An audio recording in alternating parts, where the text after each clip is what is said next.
Hey everyone, welcome back to Psychotic Giraffe. Today we're going deep into the world of puzzle games and uncovering 3 hidden gems that almost no one talks about, but absolutely should.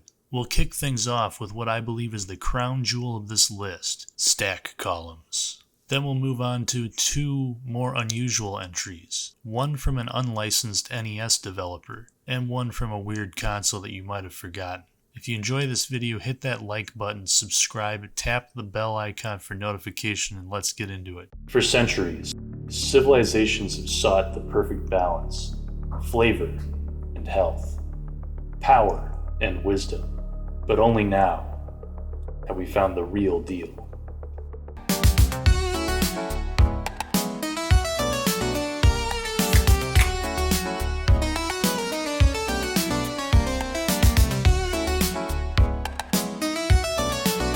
This is real Southern sweet iced tea. No sugar crashes, no artificial junk. First up, stack columns. Released in 1994 by Sega AM1 on the arcade board known as the Sega System C2. The hardware specs alone are pretty interesting. The main CPU is a Motorola MC68000 running at an approximate 8.95 MHz. The FM sound chip is a Yamaha YM3438, a derivative of the YM2612 used in many Genesis and Mega Drive systems. That means the game delivers the distinctive Sega arcade FM synth sound you don't always hear in home ports.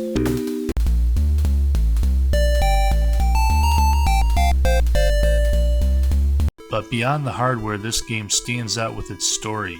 You're entering this giant columns tournament to avenge your father's death, competing across Vegas-style casinos, flying between different places, and facing off against bizarre challengers. And yes, there's a baby boss messiah named Babu. He is interestingly labeled the false messiah of the columns multiverse. He also might have killed your father, but we don't really know, because there's 2 different entities, and neither exactly makes sense unless you use non-Euclidean logic. Gameplay-wise, you're dropping tri-colored jewel columns, matching 3 or more in a row horizontally, vertically, or diagonally. What makes it deeper is the stack or attack mechanic. Building combos gives you stack chips, almost like a poker table, which you can use to raise your opponent's pile in versus mode, or otherwise influence the competitive play. This mix of puzzle mechanics plus competitive attack and an actual storyline that is rather intense is not common for the puzzle genre. The soundtrack is by composer Tokuhiko Uwabo, otherwise known as Bo, who also did other Sega titles like Phantasy Star. He's very good at soundtracks. Was also in a band, SSH. Unfortunately, Sega never followed up in a big way with this title, so it majorly just got lost in time. If you're a fan of puzzle games and haven't tried this one, you're missing one of the best ideas Sega ever had. A puzzle game with an actually good story. This is one of those games that really needed a sequel. Game 2, Magic Jewelry. Next up we shift gears to something much more obscure, Magic Jewelry on the NES. Magic Jewelry was made by a Taiwanese coder named Huang Shin-wei. I'm probably butchering that pronunciation. A guy who between 1988 to 91 pumped out unlicensed NES games for RCM Company. When Nintendo cracked down on Taiwanese bootleg and pirate cartridges around 1991, Huang quietly retired from game development. The legal pressure is part of why this game didn't get mainstream recognition, but mechanically, it is a tight columns clone with its own quirks. You drop stacks of 3 jewels, match colors, clear them, and at the end of each level a flashing X block will appear, and it will eliminate all the jewels of the same color. I stumbled upon this game because of finding it on a console from the mall as a kid. I still remember seeing this weird penguin-shaped console at a mall kiosk in the early 2000s. The one with the red glowing eyes and the gun. A pile of 1001 games, a light gun, daisy chain controllers. It cost maybe $60 back then. I had one. And one of the games on there was Magic Jewelry, the kind of game you'd never see in the official Nintendo catalog. But playing it on that Penguin console was pure magic. The build quality was cheap, the controllers busted easily, but who cared? It was like owning the equivalent of a theoretical Switch 2 back then. And this game had just the aesthetic that made it worth the console's price by itself. The game had a nice look. Its backgrounds feature the Statue of Liberty and a shifting moon and star sky, which is a little unusual.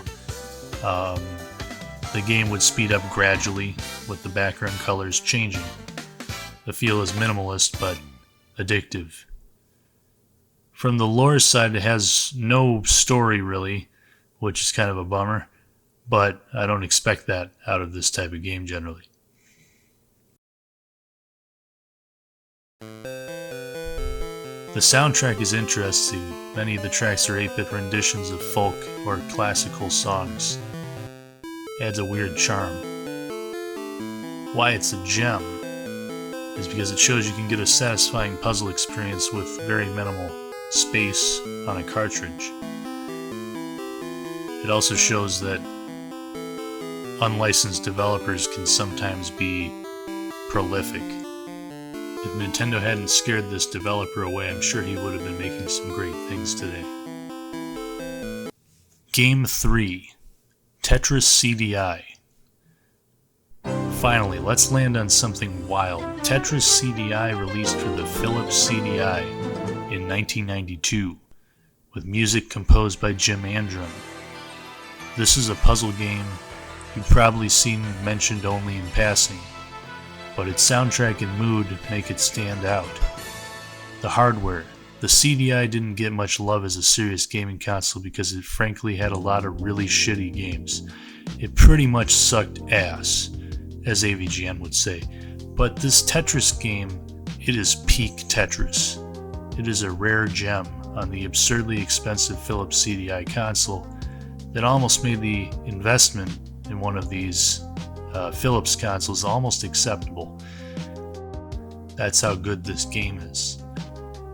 The game uses full CD audio tracks and has FMV nature backgrounds with waterfalls and trees blowing in the wind, and a slower, more relaxed puzzle tempo than most Tetris versions.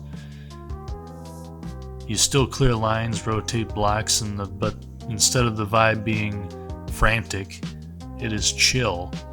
The soundtrack is ambient, serene, almost like going to a John-Tesh concert while playing Tetris.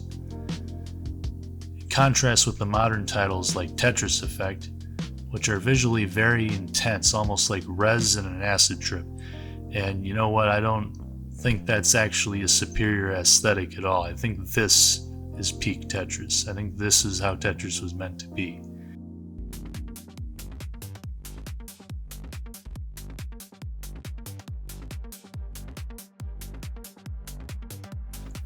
This CDI version of Tetris is about drop in after a long day at work, unwind, and relax. And that's why it's superior. There isn't really any story here though, sadly. It doesn't have an evil baby messiah that might have killed your father like in Stack Columns. It also doesn't have the world potentially ending if you get the wrong ending. But it's still a gem. It deserves to be in at least some compilations. Sadly, Tetris Company has never given us a port of this game, which is absolute bullshit, and they should probably watch this video and decide otherwise, because we really need a compilation that includes Tetris CD-i, because that port is great, and the only thing holding it back is the shitty CD-i controller. If you had good controls on this game, I'm pretty sure that it would be peak. So there you have it. 3 puzzle game gems that should definitely be on your radar. Stack Columns. Arcade puzzle game with an intensely dark story for what it is. Magic Jewelry. Underground NES puzzle game from a pirate cart that you probably found in a mall. Tetris CD-i. A chill-out session version of Tetris that doesn't burn your eyes out, and has the best soundtrack of any of the Tetris games. If you liked this dive, smash that like button, comment down below, and tell me what other obscure puzzle games you think deserve a mention.